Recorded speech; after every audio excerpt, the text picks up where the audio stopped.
Hello दोस्तों, नमस्कार। मैं नितेश स्वागत करता हूं YouTube channel study with student में। दोस्तों, आज हम लोग देखेंगे जो रेलवे, एनटीपीसी, पुलिस आदि एग्जामों में पूछे जाने वाले क्वेश्चन के। ओके, चलिए शुरू करते हैं। 25 क्वेश्चन टॉप। राज्यपाल के संदर्भ में निम्नलिखित में से कौन सा कथन सत्य नहीं है? दोस्तों, कथन कौन सा है? वह राज्य की विधि का अंग या विधायिका का अंग होता है। वह मृत्युदंड को क्षमा कर सकता है। वह राज्य के उच्च न्यायालय के न्यायाधीशों की नियुक्ति नहीं कर सकता या नहीं करता। नंबर 4, उसके पास आपातकालीन शक्तियां नहीं है। दोस्तों, इसमें से पूछा है कौन सा सत्य नहीं है। ऑप्शन दो तो हो जाएगा 2। ऑप्शन नंबर 2, वह मृत्युदंड को क्षमा नहीं कर सकता। ओके, चलिए अगला क्वेश्चन चलते हैं। अगला है, भारत में किसी राज्य की राज्यपाल बनने वाली पहली महिला कौन? दोस्तों, पहली महिला कौन थी? सरोजिनी नायडू। दोस्तों, सरोजिनी नायडू जो हैं वह पहली महिला राज्यपाल बनी हैं। ओके, चलो अगला क्वेश्चन चलते हैं। निम्नलिखित में से कौन भारत के राष्ट्रपति की इच्छा तक ही पद पर बने रह सकते हैं? दोस्तों, कौन सा है जो राष्ट्रपति की इच्छा तक ही पद पर बने रहेंगे? राज्यपाल, निर्वाचन आयुक्त, उच्चतम न्यायालय के न्यायाधीश और सभा अध्यक्ष। दोस्तों, उत्तर हो जाएगा राज्यपाल के न्यायाधीश। दोस्तों, निर्वाचन आयुक्त जो होता है उसका कार्यकाल निश्चित होता है 6 वर्ष या 62 वर्ष तक, जो भी पहले हो। उच्चतम न्यायालय के न्यायाधीश का भी कार्यकाल दोस्तों 5 वर्ष या उनके आयु की अधिकतम सीमा 62 वर्ष तक ही है। और सभा अध्यक्ष जो होता है दोस्तों 5 वर्ष के लिए चुना जाता है। चलिए अगला क्वेश्चन। अगला है, किसी राज्य के राज्यपाल द्वारा जारी ऑर्डिनेंस का अनुमोदन होना आवश्यक है। दोस्तों, अनुमोदन करने के लिए कौन आवश्यक है? दोस्तों, अध्यादेश जिसको कहते हैं। नंबर 1, राष्ट्रपति द्वारा। नंबर 2, राज्य की विधिक विधायिका द्वारा। नंबर 3, राज्य के मंत्रियों की काउंसिल द्वारा। नंबर 4, उपयुक्त में से कोई नहीं। दोस्तों, राज्य की विधायिका से ही जो पास होता है वह ऑर्डिनेंस मतलब अध्यादेश कहलाता है। ओके, चलिए अगला क्वेश्चन। राज्यपाल के संदर्भ में निम्नलिखित में से कौन एक कथन सत्य नहीं है? दोस्तों, राज्यपाल में कौन? राज्यपाल वह राज्य की विधायिका का अंग होता है। ओके, राज्य की विधायिका का अंग होता है। वह मृत्युदंड को क्षमा कर सकता है। दोस्तों, राज्यपाल जो है मृत्युदंड को क्षमा कर सकता है, गलत है दोस्तों, यह कथन असत्य है। ओके, चलिए अगला क्वेश्चन, ऑप्शन नंबर 2। चलिए अगला क्वेश्चन, राज्यपाल किसके प्रति उत्तरदायी होता है? दोस्तों, राज्यपाल जो है किसके प्रति उत्तरदायी होता है? प्रधानमंत्री के प्रति, राष्ट्रपति के प्रति, विधानसभा के प्रति, मुख्यमंत्री के प्रति। दोस्तों, राज्यपाल जो होता है राष्ट्रपति के प्रति उत्तरदायी होता है। चलिए अगला क्वेश्चन।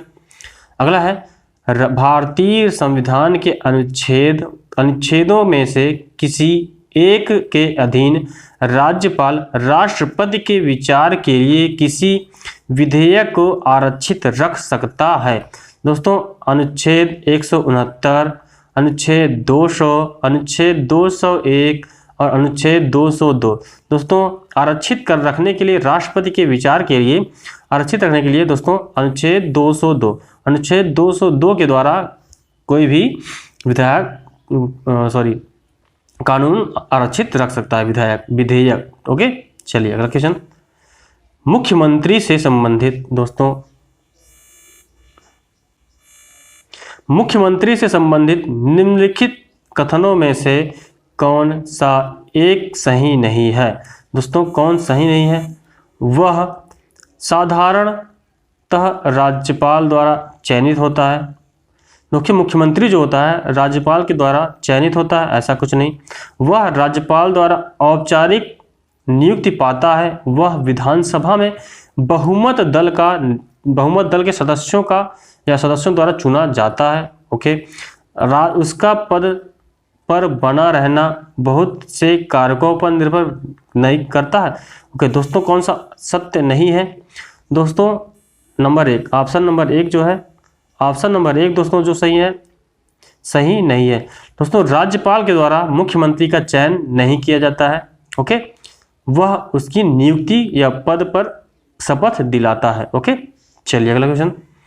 राज्यपाल के वेतन तथा भत्ते दिए जाते हैं दोस्तों। राज्यपाल को वेतन जो भत्ते कहाँ से दिया जाता है? Number 1, consolidated fund of state से, कंसोलिडेटेड फंड ऑफ इंडिया से, कंसोलिडेटेड फंड ऑफ स्टेट से। दोस्तों ए और बी जो है कथन 1 दोनों में दोस्तों उत्तर हो जाएगा consolidated dated fund of state. दोस्तों जो राज्य की संचित निधि होती है, ओके, संचित निधि से दी जाती है, जो संचित निधि होती है उससे दी जाती है, consolidated fund of state. Okay, राज्यपाल का वेतन एवं भत्ते। चलिए अगला क्वेश्चन। आपातकाल में किसी राज्य विधानसभा की अवधि बढ़ाई जा सकती है। आपातकाल के समय किसी राज्य की विधानसभा की अवधि बढ़ाई जाती है राष्ट्रपति के द्वारा, संसद के द्वारा, राज्य के राज्यपाल द्वारा, राज्य विधानमंडल द्वारा। दोस्तों उत्तर हो जाएगा संसद के द्वारा राज्य की विधानसभा में या आपातकाल बढ़ाई जा सकती है। आपातकाल में किसी राज्य विधानसभा की अवधि जो है बढ़ाई जा सकती है। चलिए अगले चलते हैं। अगला है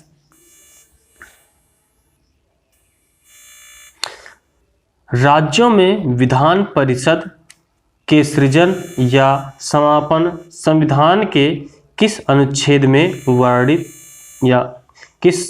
वर्णित प्रक्रिया को अपनाया जाता है? दोस्तों अनुच्छेद 368, अनुच्छेद 269, अनुच्छेद 69, अनुच्छेद 169। दोस्तों उत्तर हो जाएगा अनुच्छेद 169। इसमें राज्य के विधान परिषद के सृजन या समापन का उल्लेख किया गया है। दोस्तों अनुच्छेद 368 जो है इसमें संविधान में संशोधन के बारे में चर्चा की गई है। आगे चलते हैं अगला क्वेश्चन पे। अगला है भारतीय संविधान के अनुसार राज्यों की विधायिका में सम्मिलित है। दोस्तों राज्य की विधायिका किसमें सम्मिलित होती है? विधान परिषद एवं राज्यपाल, विधानसभा एवं विधान परिषद, विधानसभा एवं राज्यपाल, राज्यपाल, विधानसभा एवं विधान परिषद।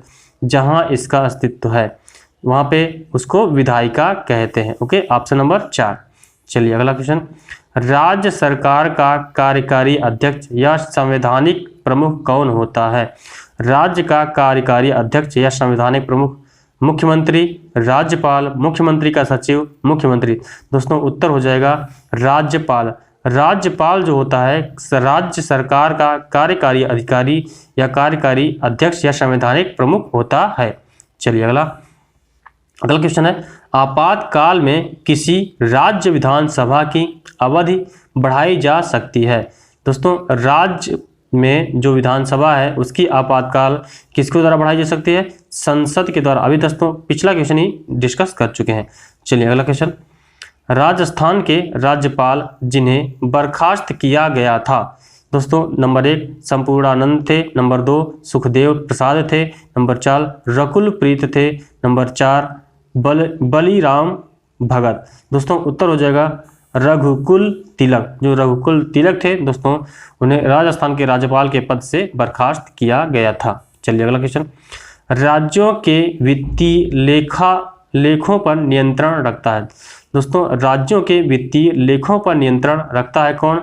नंबर 1 राज्यपाल, नंबर 2 मुख्यमंत्री, नंबर 3 राज्य वित्त सचिव, नंबर 4 उपयुक्त में से कोई नहीं।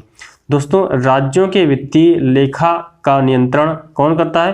दोस्तों इनमें से कोई नहीं, लेकिन CAG जो होता है स्टेट का वो राज्यों की वित्तीय लेन देन का नियंत्रण रखता है या इनका नियंत्रण रखता है। ओके चलिए अगला सॉरी जम्मू एंड कश्मीर के उपराज्यपाल की कार्य अवधि होती है। दोस्तों जम्मू एंड कश्मीर के राज्य की कार्य अवधि जो होती है 4 वर्ष, 5 वर्ष, 6 वर्ष और 7 वर्ष। दोस्तों उत्तर हो जाएगा 5 वर्ष। दोस्तों सभी राज्यों के राज्यपालों की कार्य अवधि जो होती है 5 वर्ष ही होती है। चलिए अगला, निम्नलिखित में से किस राज्य में द्विसदनात्मक विधिका नहीं है? दोस्तों 2 सदन जिसमें नहीं है, उच्च सदन जैसे राज्यसभा और लोकसभा है, ओके, उसी प्रकार से किसमें द्विसदन नहीं है? यूपी में, एमपी में, बिहार में, कर्नाटक में। दोस्तों यूपी में भी 2 सदन है और बिहार में भी 2 सदन है, कर्नाटक में भी 2 सदन है, लेकिन एमपी में 2 सदन नहीं है। ओके, चलिए अगला क्वेश्चन। अगला क्वेश्चन है, भारत के किसी राज्य में विधान परिषद का सृजन अथवा समापन। दोस्तों ये तो हम पहले डिस्कस कर चुके हैं, इसका उत्तर हो जाएगा कौन सा? तत्कालिक संकल्प पारित, मतलब संसद के द्वारा। ओके, राज्य विधानसभा के से संबंधित जो संसद के द्वारा पारित होगा उसके द्वारा इसको हटाया जा सकता है, इसको बनाया समाप्त किया जा सकता है। चलिए अगला क्वेश्चन चलते हैं। अगला है, राज्य के राज्यपाल द्वारा दूसरे राज्य के स्थापना या उससे रद्द करने से संबंधित कौन सा सही विधि है? लोकसभा द्वारा साधारण बहुमत से पारित प्रस्ताव, संबंधित राज्य के विधानसभा द्वारा पूर्ण बहुमत से पारित प्रस्ताव, संविधान या संबंधित राज्य के विधानसभा द्वारा साधारण बहुमत से पारित प्रस्ताव और संसद में पारित विधि द्वारा इसको समाप्त या स्थापन किया जा सकता है। Okay, option number 3। चलिए अगला है, यदि किसी राज्य की विधानसभा का अध्यक्ष जो अध्यक्ष होता है त्यागपत्र देना चाहते तो अपना त्यागपत्र उसे अपना त्यागपत्र किसे देना चाहिए? दोस्तों जो विधानसभा का अध्यक्ष होता है वह किससे त्यागपत्र देगा? ऑप्शन नंबर 1 मुख्यमंत्री को, नंबर 2 राज्यपाल, नंबर 3 उपाध्यक्ष को, नंबर 4 भारत के राष्ट्रपति को। दोस्तों लोकसभा या राज्यसभा का अध्यक्ष होता है वह उपाध्यक्ष को अपना त्यागपत्र देगा। जैसे विधानसभा का अध्यक्ष जो है वो विधानसभा के उपाध्यक्ष को त्यागपत्र देगा। चलिए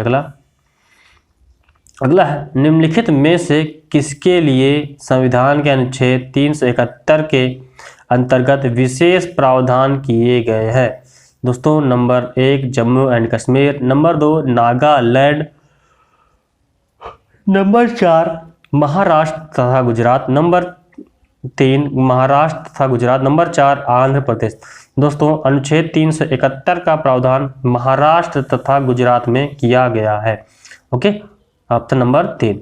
चलिए अगला क्वेश्चन, जम्मू एंड कश्मीर के कार्यकारी अध्यक्षों का नाम पद सन 1965 में सदर रियासत से राज्यपाल में बदल दिया गया। दोस्तों जम्मू एंड कश्मीर में जो कार्यकारी अध्यक्ष का पद था सन 1965 में सदर रियासत के से राज्यपाल में बदला गया। जम्मू एंड कश्मीर के संविधान में 6वें संशोधन के द्वारा, दोस्तों 6वें संशोधन के द्वारा इसको परिवर्तन किया गया। चलिए नंबर 25 क्वेश्चन, भारत की पहली मुख्यमंत्री या महिला मुख्यमंत्री बनी। दोस्तों पहली महिला मुख्यमंत्री कौन थी? सुचेता कृपलानी। दोस्तों सुचेता कृपलानी पहली महिला मुख्यमंत्री थी। सरोजिनी नायडू दोस्तों पहली महिला राज्यपाल थी। चलिए अगले क्वेश्चन चलते हैं। राज्य सरकार के मंत्रियों के वेतन एवं भत्तों का निर्धारण किया जाता है। दोस्तों राज्य सरकार के मंत्रियों के वेतन एवं भत्ते का निर्धारण मुख्यमंत्री द्वारा किया जाता है, गलत। राज्यपाल द्वारा किया जाता है, गलत। मुख्यमंत्री द्वारा किया जाता है, गलत। राज्य विधानसभा द्वारा मुख्यमंत्रियों या मंत्रियों के वेतन तथा भत्ते का निर्धारण किया जाता है। राज्य विधानसभा के द्वारा मंत्रियों तथा भत्तों का वेतन निर्धारण किया जाता है। चलिए अगला क्वेश्चन दोस्तों, लोकसभा की संरचना का उल्लेख भारतीय संविधान के किस अनुच्छेद में किया गया है? दोस्तों आज का ये क्वेश्चन है। चलिए ओके, दोस्तों चैनल को सब्सक्राइब करें, लाइक करें और दोस्तों के साथ शेयर करें। ओके दोस्तों, चलिए मिलते हैं किसी नेक्स्ट वीडियो में, तब तक के लिए जय हिंद।